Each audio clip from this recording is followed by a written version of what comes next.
Dzień dobry, dobry wieczór. Z tej strony Uba. Uba, Żaneta, witam Was bardzo serdecznie na moim kanale. Jak widzicie, znowu jesteśmy w plenerze, jesteśmy w Tel Awiwie. Ostatni mój film, kiedy pytałam się Izraelczyków, co kojarzy im się z Polską, zdobył bardzo dużą popularność i wielu z Was chciało kolejny film z tej serii. No słuchajcie, jeżeli prosicie, to ja musiałam się ugiąć i jestem tutaj, jestem w Tel Awiwie i po 1,5 roku będziemy zadawać to samo pytanie. Co Izraelczykom w Tel Awiwie kojarzy się z Polską? Zaczynajmy. Ten film ma napisy po polsku, angielsku i hebrajsku. Jeżeli napisy nie są widoczne na Twoim ekranie, jeśli korzystasz z komputera, w prawym dolnym rogu kliknij w ikonkę ustawień, następnie w napisy i finalnie wybierz język napisów. Jeżeli oglądasz ten film na urządzeniu mobilnym, kliknij w ikonkę ustawień w prawym górnym rogu, następnie w napisy i wybierz język. Powodzenia! קודם כל, שהייתה שם רגע השואה, הייתי בפולין, זה מקום ממש יפה, מקום שבא לי לטייל שם את האמת. פולין, המשפחה שלנו. כן, אנחנו פולניות שתינו מהמשפחה. יש הרבה אנשים מישראל שהם כאילו פולנים, אז כזה עולה המוצא ו... פולין, לצערי אשוויץ, הסבא שלי, גם ממשלה מאוד קונסרבטיבי, שאני די בעד. כן עוצר את הליברליות שיש לפעמים במדינות יותר מדי דמוקרטי.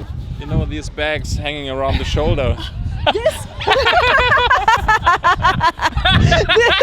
So you have to hang it around here. I know, sometimes I do, yeah, sometimes I do. So you are from Poland? Yes, as you can see. Good answer. Amazing. אני חושב שיש טבע יפהפה בפולין, מדשאות ויערות ומקומות מדהימים לטייל בהם. היית בפולין? הייתי, כן. איפה? אני לא בדיוק זוכר, זה היה לפני כמה שנים, אבל הייתי שם בתחרות ג'ודו. וואו. כן, ממש נהניתי מהאווירה, מהאנשים, מהתרבות. כן. אני חושב שחוץ מהזיכרונות הקשים של השואה ומה שהעם היהודי עבר שם, היום התרבות שם היא תרבות מקסימה, ויש שם טבע יפהפה ואנשים מדהימים. המקורות שלי, כל המשפחה שלי מפולין, זה הדבר הראשון שעולה לראש. לא הייתי ממש בעיירה הספציפית, לעיירה קראו קרמניץ. אני לא הייתי שם, אבל משם סבא שלי הגיע, זה מה שאני יודע על פולין. אני כמעט 100% פולני בעצמי. נכון, ראינו ממש לאחרונה סדרה בנטפליקס מפולין. איזה? סקסיפיי? סקסיפיי, כן, כן. אז ראינו 2 עונות שלמות, שמענו המון פולנית. אז זה היה גם מגניב לשמוע קצת מה קורה בפולין היום. זה מדינה שלא תמכה בעם היהודי בשואה, אלא להפך. עכשיו, לא היו כל הפולנים שלא תמכו, היו פולנים שעזרו, אבל היו פולנים שלא עזרו. והרוב, מה שמצטייר זה שהרוב לא עזרו. אבל זה לא משהו שהוא מדויק, משהו שיכולים להמחיש אותו, אולי כן. אבל בהיסטוריה הלימודית שלנו, בצעירות שלנו, פולין הייתה אחד הגורמים ששיתפו פעולה עם הנאצים, שנתנו להם רוח גבית, ולכן הסטיגמה הזאת על פולין נשארה עד עצם היום הזה. אבל אנחנו לא חיים בעבר, אנחנו חיים בהווה ופנינו לעתיד. ונקווה שהיחסים בין פולין לישראל עם הזמן השתפרו, ואני מקווה גם שפולין ייקחו אחריות על הצד שלהם בחלק הזה, גם אם היא אחריות חלקית. זה שהם מתנערים מזה, זה המצב שגורם לרוב הישראלים לפקפק במדיניות הפולנית.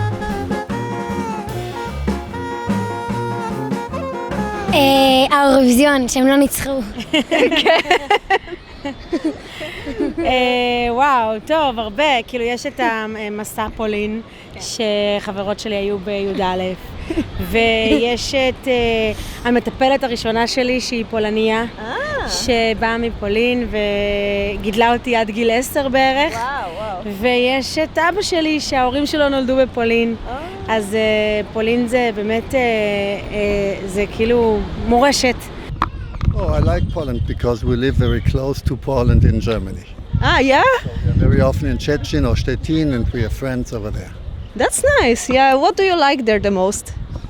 It's part of the European Union, so it's very easy for us and very helpful that there are no borders and we have similar history, and so there are a lot of things that are quite common for us. זה כרגע אירוויזיון. מקום שני באירוויזיון. שני? לא. מקום שני, לא? לא, פתאום. איזה מקום זכה? לא, היה להם... 20 ומשהו. אז לא. הייתי בטוח שזה הפולניזה. סולו. סולו, כן.